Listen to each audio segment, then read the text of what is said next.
Hello, my name is Derrial Christon. I am with The Trend. Hello, guys. How you Hey, doing? Dara.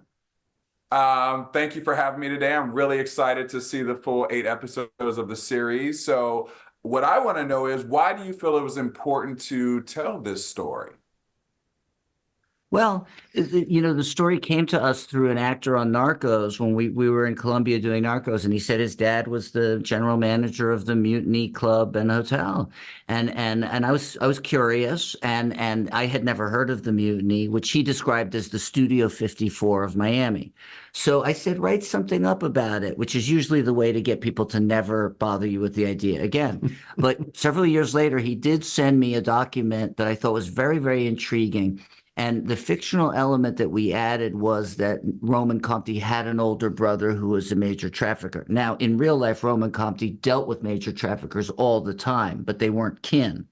And nor was Roman tasked by the DEA to spy on his older brother, which of course creates the dramatic spine of the series. That said, everything else that you see in the show, the Mutiny Girls, the owner of the hotel, these are all real people or composites of real people. And so for me, it felt like the movie Casablanca, where Humphrey Bogart is the centerpiece and the World War II is the backdrop. And this was now a cool Latin version of Casablanca on cocaine, where the backdrop is the war on drugs. And so I knew from the very beginning, given my history working with Guillermo Navarro, that he'd be the perfect person to direct the pilot and series. So he did. He put up with me. He put up with you. I He still looks am. like he's having a good time, though. He's having a good time. I have a good time. Yes, absolutely. And what was it like, do you think, like you mentioned, it's like the 70s and the early 80s and his glamour and flashiness and also lots of drugs. But what was it like for like a Cuban American at that time, do you feel, to like want to fulfill that American dream? And what did that American dream kind of look like for Roman? Well, first of all, the Cubans were the only immigrant group to ever come to the United States welcomed with open arms because they were fleeing a communist country 90 miles from our border. Irish, Italian, German, Mexicans. and Mexican immigrations were second class citizens from the jump, and obviously the black immigration was forced, and that's a subject of Godfather of Harlem. So it's just a very interesting, unique position that the Cubans had, and also they had access to cocaine, which was coming from at that time Chile and Bolivia through Cuba and to the U.S.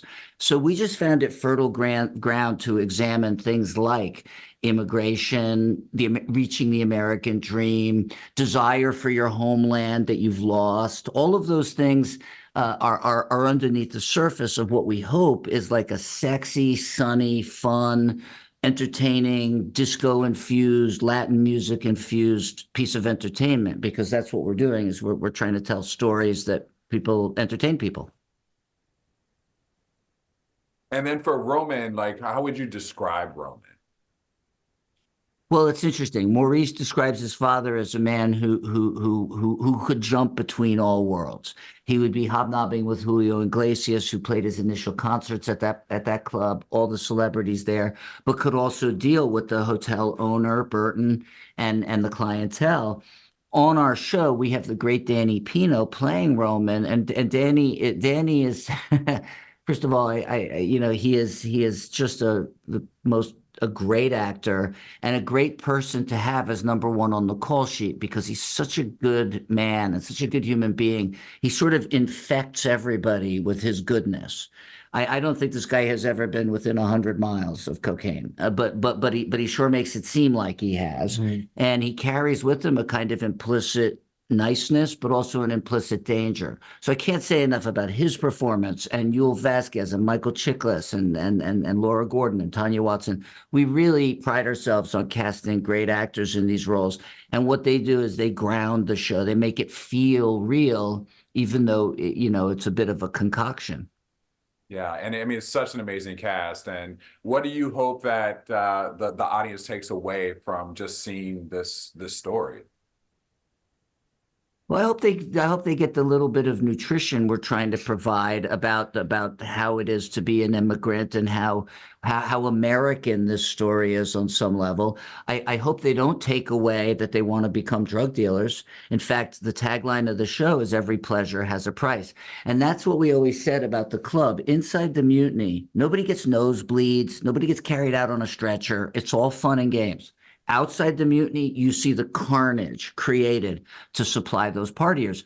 And those two worlds end up colliding as the season progresses toward its end.